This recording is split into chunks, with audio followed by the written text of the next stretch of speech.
Olá pessoal, a gente volta aqui para mais uma aula e hoje a gente vai falar sobre o ciclo biogeoquímico de três moléculas de três elementos diferentes, beleza? Primeiro, o que é um ciclo biogeoquímico?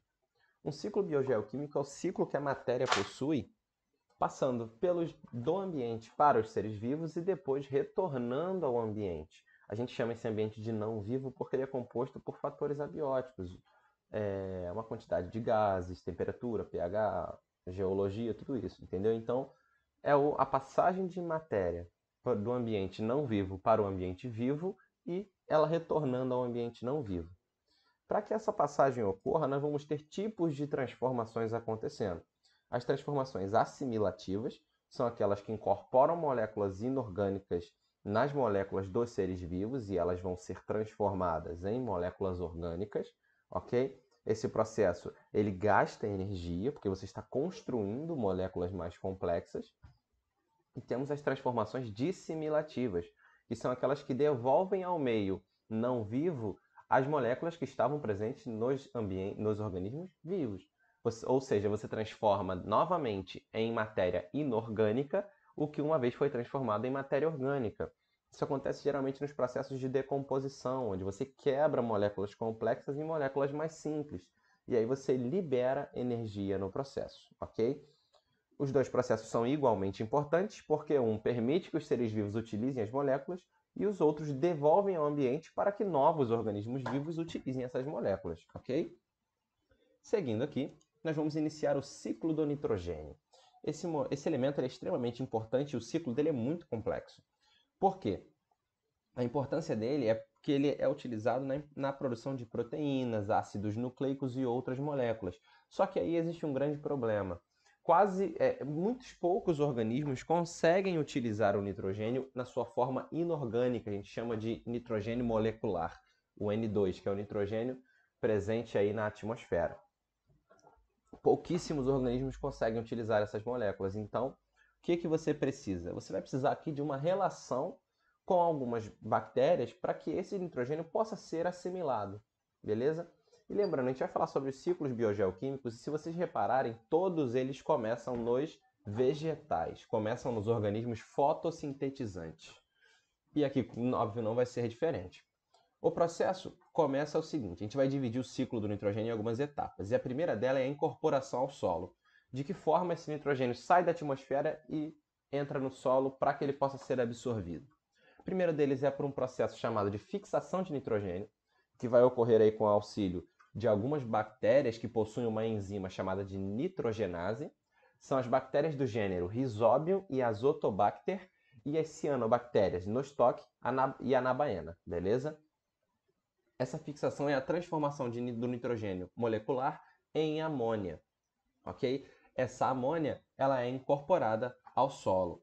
E um destaque aqui para as bactérias do gênero Rhizobium, porque essas bactérias elas possuem uma relação de mutualismo com as leguminosas, com os vegetais leguminosos, como por exemplo o feijão, os vegetais que fazem vagem, a ervilha, a lentilha e etc. Essas bactérias do gênero Rhizobium fazem uma relação de mutualismo com essas leguminosas, justamente para que as bactérias tenham um local de nutrientes fixo ali para que elas possam sobreviver, beleza? E em contraponto, elas fixam o nitrogênio no solo em forma de amônia. E essa amônia pode ser absorvida pelas leguminosas, beleza? Então, uma relação onde os dois lados saem ganhando aí. Essas bactérias vivem nas raízes desses vegetais, formando nódulos, formando pequenos caroços nas raízes. Bom, temos um outro processo chamado de amonificação, beleza? Nesse processo você tem bactérias decompositoras que vão transformar matéria orgânica em amônia no solo. Aquela matéria orgânica morta, organismos que já morreram, umas folhas que caíram ou coisas parecidas. Eles vão decompor, os fungos e as bactérias amonificantes, decompõem aquilo e permitem a incorporação dessa amônia no solo. Ou então esse processo pode acontecer apenas por descargas elétricas de relâmpagos. Eles vão oxidar o nitrogênio molecular atmosférico e vão incorporá-lo ao solo através da precipitação. Vamos lá, a gente oxida o nitrogênio molecular, transforma ele em amônia e obviamente, esse nitrogênio vai estar presente na atmosfera e ele vai acabar sendo carregado junto com as gotas da chuva para o solo, beleza? Nesses três processos, a gente incorpora nitrogênio ao solo. Nós temos aqui um segundo processo chamado de nitrificação. Ele é extremamente importante porque nem todos os vegetais conseguem assimilar amônia, beleza? Então vamos lá. A primeira etapa desse processo a gente chama de nitrosação e ela acontece com o auxílio de bactérias do gênero Nitrosomonas, Nitrosococcus e nitrozolobos. Esses três gêneros eles utilizam o nitrogênio, a amônia do solo, para produzir os seus próprios compostos orgânicos. E, por consequência, eles oxidam essa amônia e liberam nitrito no solo. O próximo passo, ele utiliza esse nitrito e ele é chamado de nitratação. O próprio nome é extremamente sugestivo.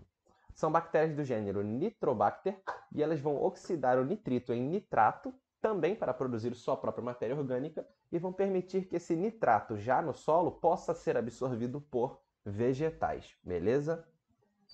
Após esses processos de modificação do nitrogênio, a gente tem a próxima etapa que é chamada de assimilação. Na assimilação, o nitrato formado no solo vai ser absorvido pelas raízes e assimilado em matéria orgânica nos vegetais, após diversas reações químicas. A última etapa do ciclo do nitrogênio, após esse nitrogênio entrar nos organismos vegetais, o que vai acontecer?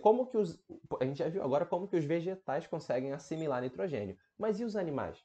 Eles não produzem, eles não têm associação com bactéria dessa forma como os vegetais têm. Então, eles obtêm o nitrogênio através da alimentação. Eles se alimentam dos vegetais, beleza? E esse nitrogênio vai sendo passado ao longo de uma teia trófica. E, por último, nós temos o processo de desnitrificação. Na ausência de oxigênio, as bactérias Pseudomonas denitrificans realizam respiração anaeróbia com o auxílio do nitrato. E assim, uma parte do nitrogênio é devolvida à atmosfera. Então a gente já viu que algumas bactérias conseguem consumir organismos mortos e liberar amônia no solo e nitrogênio na atmosfera. E nós temos aqui as bactérias Pseudomonas denitrificans que, quando estão no ambiente sem oxigênio, elas vão utilizar o nitrogênio, o nitrato, para realizar sua respiração. E esse processo libera nitrogênio na atmosfera novamente. Então esse nitrogênio volta à atmosfera e a gente pode começar o processo novamente, ok? Bom, seguindo aqui, o próximo ciclo que a gente vai ver é o ciclo da água. A água é a molécula fundamental para a existência na vida em qualquer planeta, beleza? Pelo que a gente saiba hoje, a água presente no planeta Terra ela vai estar proporcionalmente 97% composta por água salgada e apenas 3% composto por água doce. Isso daqui é muito importante porque essa água salgada aqui compõe os oceanos, os mares e tudo mais. O ciclo da água ele pode ser dividido em dois ciclos diferentes. O ciclo curto, que é aquele que exclui os seres vivos do ciclo, ou seja, ele se inicia com a precipitação da chuva. Essa chuva ela vai ou para o solo, ou então direto para mares, rios e lagos, beleza? Essa água ela vai ser evaporada pela temperatura, pela irradiação de raios solares. Essa água vai evaporar, como são gases, eles começam a subir. Quando eles atingem altas altitudes, eles vão condensar por conta das baixas temperaturas. Essa condensação começa a criar as nuvens e as nuvens, em certo momento, vão precipitar novamente. E aí a gente tem o ciclo curto da água. No ciclo longo, a gente inclui os seres vivos, além desses processos de modificação do estado físico da água. Então vamos lá. Como é que começa o ciclo longo, como qualquer ciclo biogeoquímico? Através dos vegetais. As plantas absorvem a água do solo para realizar o processo de fotossíntese, ok? Essa água ela pode ser devolvida para a atmosfera através da transpiração dos vegetais. Essa água ela pode ser consumida por animais, o animal consome o vegetal e, por consequência, ele acaba absorvendo água. Inclusive, alguns animais bebem pouquíssima água porque consomem vegetais altamente hidratados, como é o exemplo, por exemplo, dos koalas e dos bichos preguiça. Eles comem vegetais e eles absorvem grande quantidade da água dessas folhas que eles comem. Enfim, os animais podem consumir essa água E tanto os animais quanto os vegetais vão liberar essa água no processo de respiração celular. Na respiração celular, você consome oxigênio e você libera gás carbônico e água, ok? Essa água pode ser liberada pela transpiração dos animais ou pela excreção, através da urina, beleza? Bom, então no ciclo longo a gente inclui os organismos. A gente tem a água sendo absorvida no processo de fotossíntese e ela sendo liberada na evapotranspiração dos vegetais, na transpiração dos animais ou então na excreção dos animais, ok? Seguindo aqui, para o nosso próximo tópico, nós temos o ciclo do carbono. Essa molécula aqui é a molécula que compõe a matéria orgânica, beleza? E ele começa, como todos os outros, pelos vegetais. Como que acontece essa assimilação?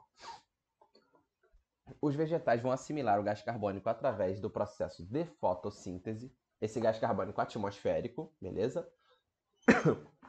Na fotossíntese, esse gás carbônico vai ser utilizado para formar glicose, e essa glicose vai ser utilizada no processo de respiração celular para produzir energia. Durante esse processo de respiração, você usa o oxigênio para produzir energia e você libera gás carbônico e água, como eu falei no slide anterior. Esse gás carbônico ele é devolvido diretamente para a atmosfera. Ok? Os animais, como não produzem seu próprio alimento, eles se alimentam de vegetais. E a partir daí eles vão adquirir a glicose, entre outros compostos de carbono. Esses compostos também vão ser utilizados no processo de respiração celular e os animais vão liberar durante a expiração, beleza? Da mesma forma, vão liberar gás carbônico para a atmosfera. Agora, existem outros processos que liberam gás carbônico, como, por exemplo, a decomposição. Os organismos decompositores eles vão degradar a matéria orgânica no solo e vão liberar esse gás carbônico também de volta para a atmosfera, beleza? Então aí a gente vê um ciclo natural do carbono. Só que hoje existe um grande problema que a gente tem a ação do homem acontecendo em diversos ambientes naturais, como, por exemplo, as queimadas em florestas. Essas queimadas elas também liberam carbono, já que qualquer combustão de matéria orgânica vai liberar esse gás. Só que quando essa combustão acontece de forma natural, como em locais secos, como a gente viu no ano passado, na Austrália, incêndios que aconteceram por conta do ambiente ser extremamente seco, esses incêndios acabam sendo parte da regulação do ambiente. Agora, quando você tem a ação do homem, aí é complicado, porque você aumenta demais a quantidade de gás carbônico na atmosfera. Esse gás carbônico, quando ele se dissolve com a água, ele forma ácido carbônico. Então você pode ter a diminuição do pH de ambientes aquáticos, como os mares e rios. Isso prejudica, por exemplo, no caso do ambiente marinho, isso prejudica o fitoplâncton, que são os principais organismos fotossintetizantes do planeta Terra.